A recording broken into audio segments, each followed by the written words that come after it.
Ile tanyo bener, amai tanyo bener, gure tanyo bener, ngak selamat dunia akhirat. Bismillahirrahmanirrahim. Assalamualaikum warahmatullahi wabarakatuh.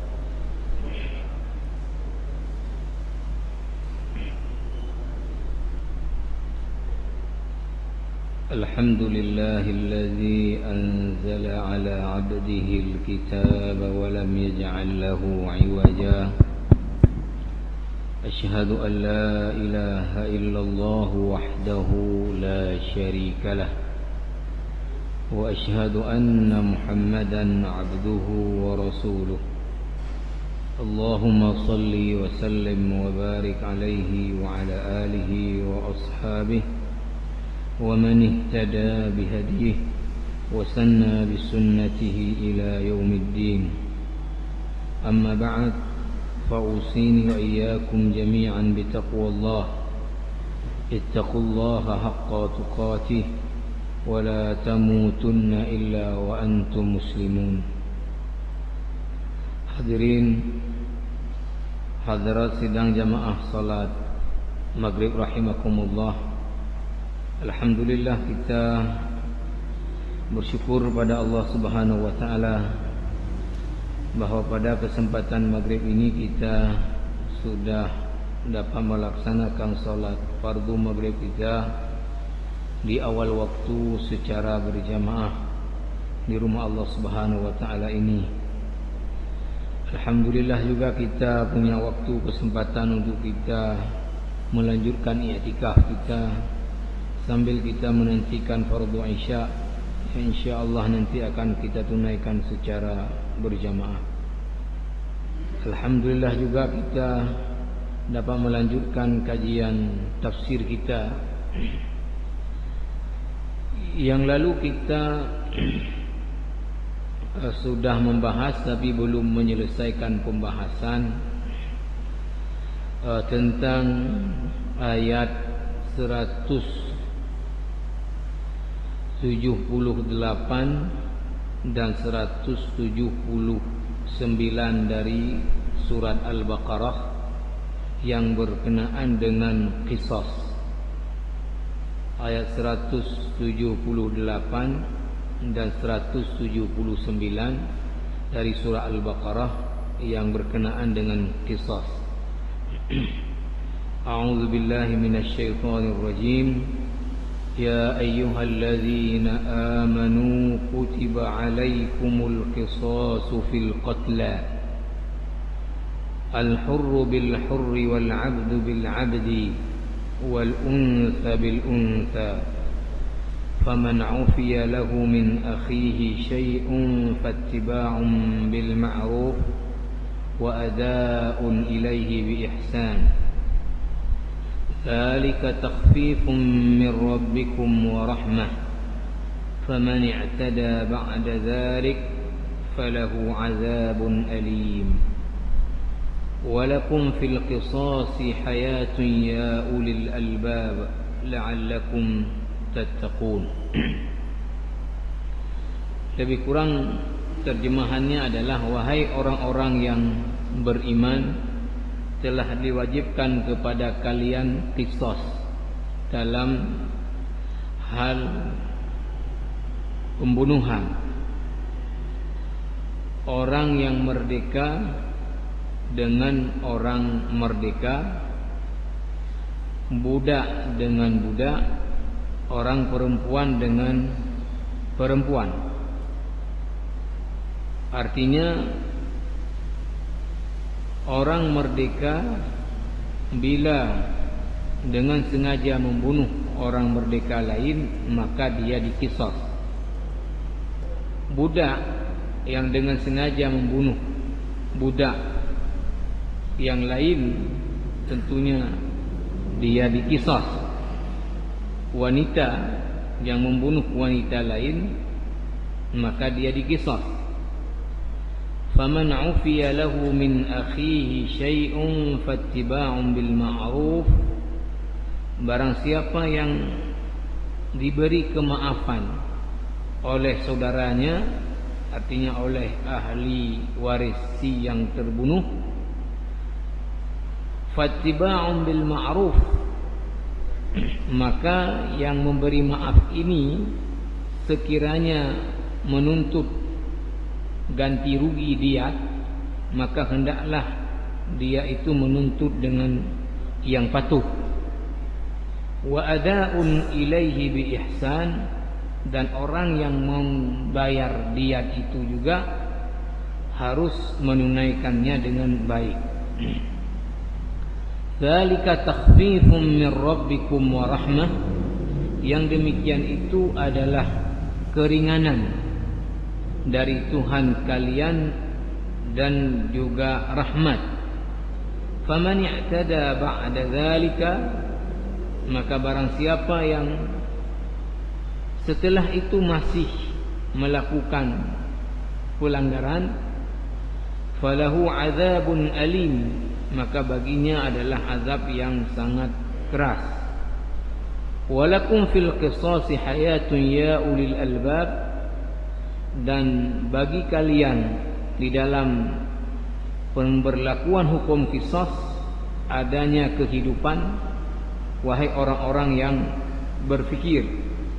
La'allakum tattaqun, mudah-mudahan kalian menjadi orang yang bertakwa. Yang lalu kita sudah membahas kalau Al-Quran tadi menyebutkan al-hurru bil hurri, kalau orang merdeka membunuh orang merdeka lain, ya orang tentu ini yang mukmin, maka dia juga dihukum qisas bunuh. Wal 'abdu bil 'abdi, dan kalau seorang budak yang beriman membunuh budak lain yang beriman, maka dia juga diqisas. Wal untha bil untha, perempuan yang beriman membunuh perempuan yang beriman lainnya, maka dia diqisas. Nah, sekarang yang sudah dibahas kemarin adalah bagaimana kalau orang merdeka membunuh budak, orang merdeka beriman membunuh budak yang beriman. Kita sebut kemarin bahwa mazhab Hanafi satu-satunya yang berpendapat bahwa maka orang merdeka ini tetap juga dia diqisas walaupun dia membunuh budak. Karena dalam Islam, dalam hal melindungi ya nyawa, itu tidak ada beda antara orang merdeka dengan budak. Tapi jumhur ulama yang lain, ya mayoritas artinya mazhab yang lain dari Maliki, Syafi'i, Hambali berpendapat tidak diqisas orang merdeka ini kalau membunuh budak. Tapi sebaliknya tentu kalau budak membunuh orang merdeka, maka dia diqisas budak ini. Nah, kemarin kita melihat juga setelah diungkap dalil masing-masing, pengarang kitab Tafsir Ayatil Ahkam ini, Syekh Ali As-Sabuni, dalam hal ini lebih cenderung kepada mengatakan pendapat yang kuat. Ini tentu menurut beliau itu adalah pendapat mazhab Hanafi tadi, yang mengatakan bila orang merdeka membunuh budak yang beriman, maka dia diqisas. Yang sudah dibahas juga kemarin adalah bagaimana kalau orang muslim membunuh orang kafir zimmi, orang kafir yang punya perjanjian dengan orang Islam tidak memerangi umat Islam, dan dia kalau hidup di wilayah Islam adalah tunduk di bawah pemerintahan Islam, tapi dia tetap dengan agamanya dan tidak memerangi umat Islam.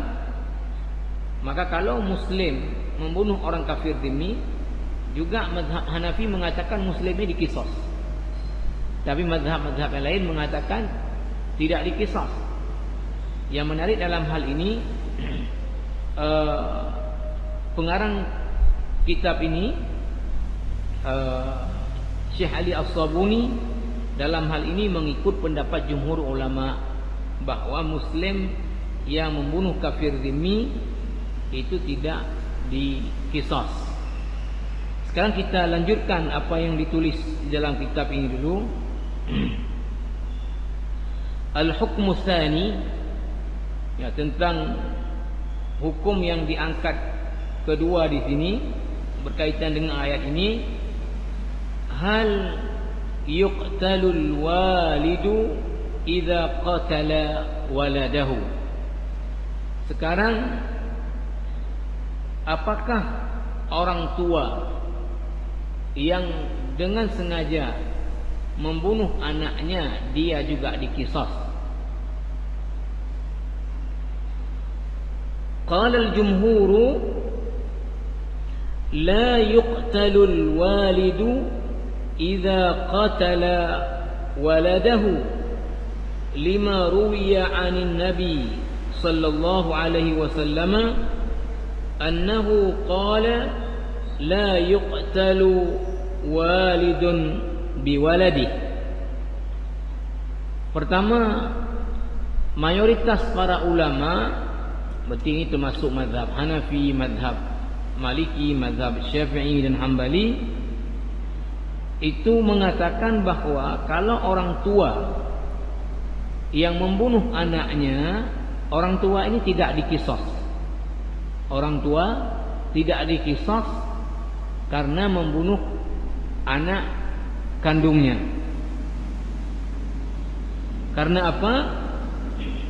Alasannya bahawa Nabi SAW bersabda, tidak dibunuh orang tua karena membunuh anaknya.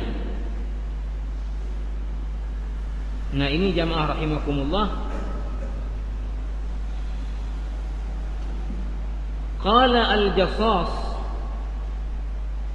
wa hadha khairun wa hadha khabarun mustafidun mashhur wa qad hakama bihi Umar bin al-Khattab bihadrati as-sahabati min ghairi khilafin min wahidin minhum alayhi fakana fi hayyizil mutawatiri. Kata Al-Jassas, salah seorang juga yang menulis tafsir tentang ayat-ayat hukum, ulama ini mengatakan bahawa ya, hadis tadi Nabi mengatakan tidak dibunuh orang tua karena membunuh anaknya, atau tidak diqisas orang tua karena membunuh anaknya. Ini adalah hadis yang sangat masyhur.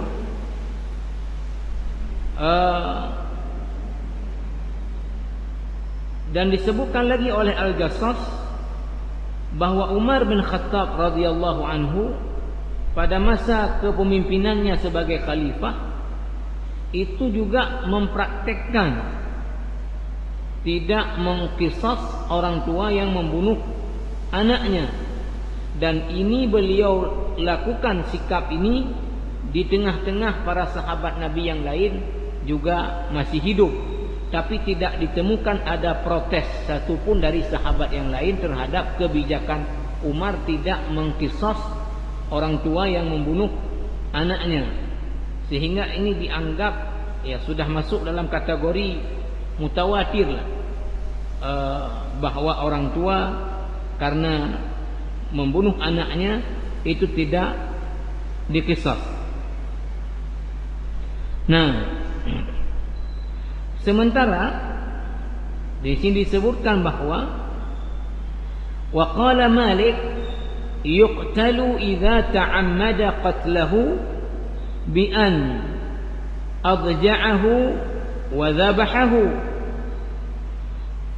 Imam Malik rahimahullah mengatakan bahawa kalau sekiranya orang tua itu dengan sengaja memang membunuh anaknya, ini kalau diberi umpama dia membaringkan lalu menyembelih anaknya, maka dia diqisas.